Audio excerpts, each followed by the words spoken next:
Alright, magkukwento na naman tayo. Mag-aaral tayo ng self-working card magic. So, ano pang inaantay natin? Tara na! Yan. Ngayon, pagkita natin sa spectator natin na kumpleto yung card natin. Shuffle natin. Pa-shuffle natin sa mga spectator natin.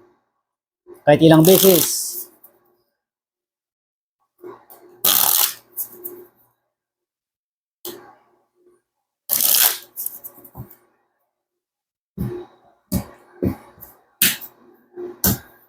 Ngayon, ang kwento natin dito, may apat na magkakapatid. Ilagay na lang natin sila na siguro, alas siguro. Na kunyari, na hinahanap niya, yung isa, hinahanap niya yung dalawa niyang kapatid doon sa abroad na nagtrabaho. Correction, tatlong kapatid ang hinahanap niya. Saan ba yung isang alas?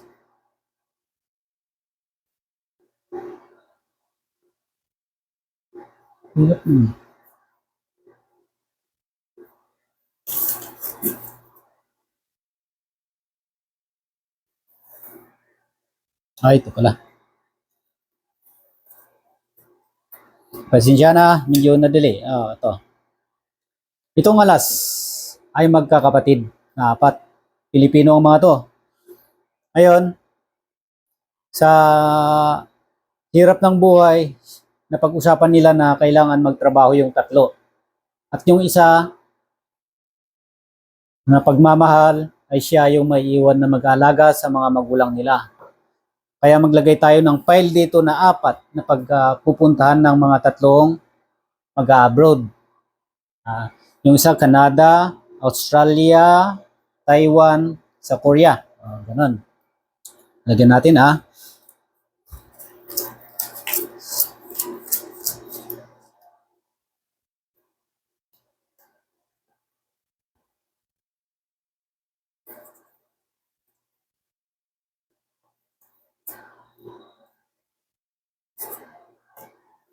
Yan.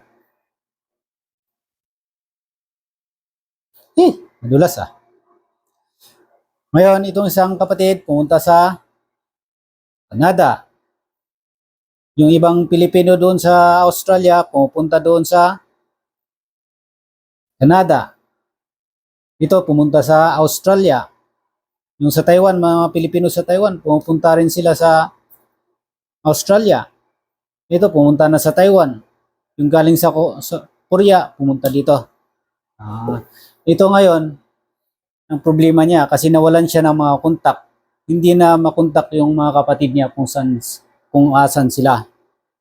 Kaya sa buong mundo, hahanapin niya yung tatlong kapatid niya. Ito ngayon yung problema niya. Kaya ito, parang isang mundo to. Kaya i-sanitize niya isa-isang lugar.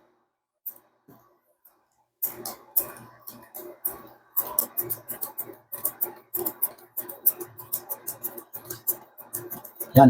Yan lang, isa-isahin.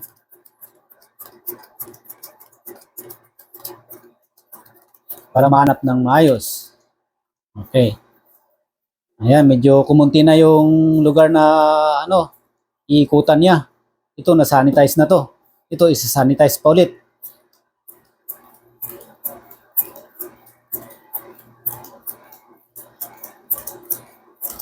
Ano bang another term ng sanitize? Parang i-clear niya. Pakunti. Magaling siyang maghanap eh.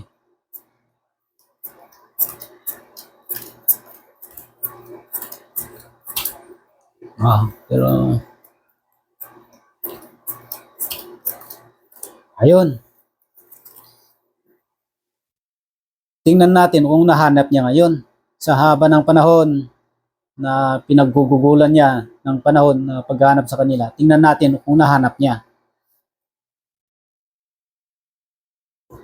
Ay, nahanap na nga niya. Kung nagustuhan niyo yung video na to, stipot lang kayo dyan, ituturo ko.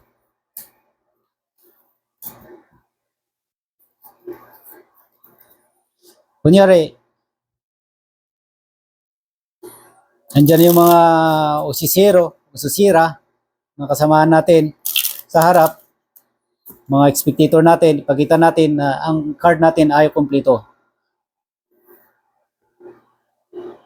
Yan. Ngayon, maghanap tayo ng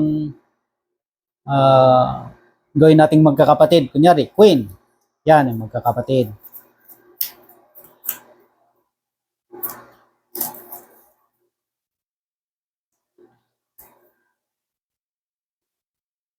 Okay. Yan yung magkakapatid. Pero yung kwento ko kanina, yun na yun. Parang ganun din yung kwento. Tingnan nyo lang kung paano mahanap ng isang kapatid yung nawawala ng kapatid. Ganito lang yun. Ngayon, kailangan yung isang file dito, 14 cards, 15, 15, at saka yung pinakalas, 5 cards lang. Ay, 4 cards. Huwag nating parinig sa kanila na binibilang natin. Dito lang tayo. Pwede natin ganyan.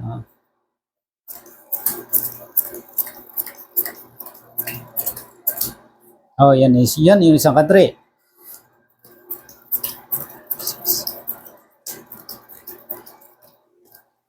Yan, 15 yan. Pwede rin dito kukunin, dito magbibilang. Ngayon, para mabilis dito, ang bilangin mo dito sa ang 4 lang ang titirahin mo.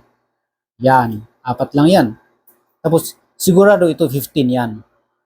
Ilalagay natin yung isang ito yung mag-aalaga pala sa sa magulang. Ilagay natin dito kunyari. Tapos tatabunan natin kahit anong card ilagay natin dito. Tapos lagay natin dito. Kunyari ito. Lalagyan pa natin dito. Ganyan. Tapos ito, lagyan natin dito. Ngayon, sabi na. Kasi dito, Canada, Australia, Taiwan.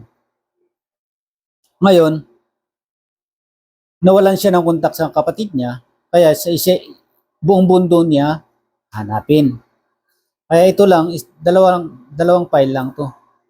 Ganyan. Sundan nyo lang yung ito, hindi kayo mawawala.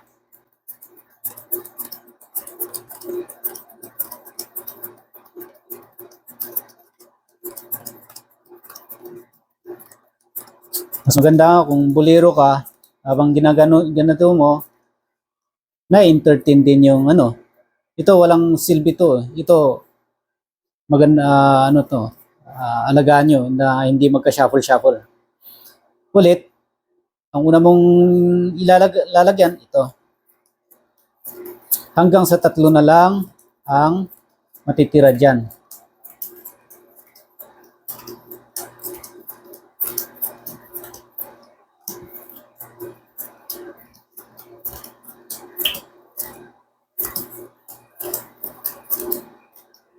Yan.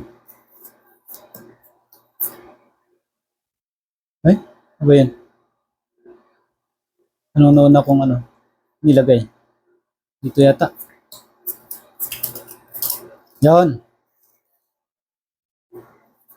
Sigurado nyo hindi magkakamali kasi pag nagkamali kayo ng lagay, automatic na yun. Mali. Muntik na tayong magkamali kanina eh. Tingnan nyo. Ayun. Kung nagustuhan nyo, subscribe and like my video. Beke naman.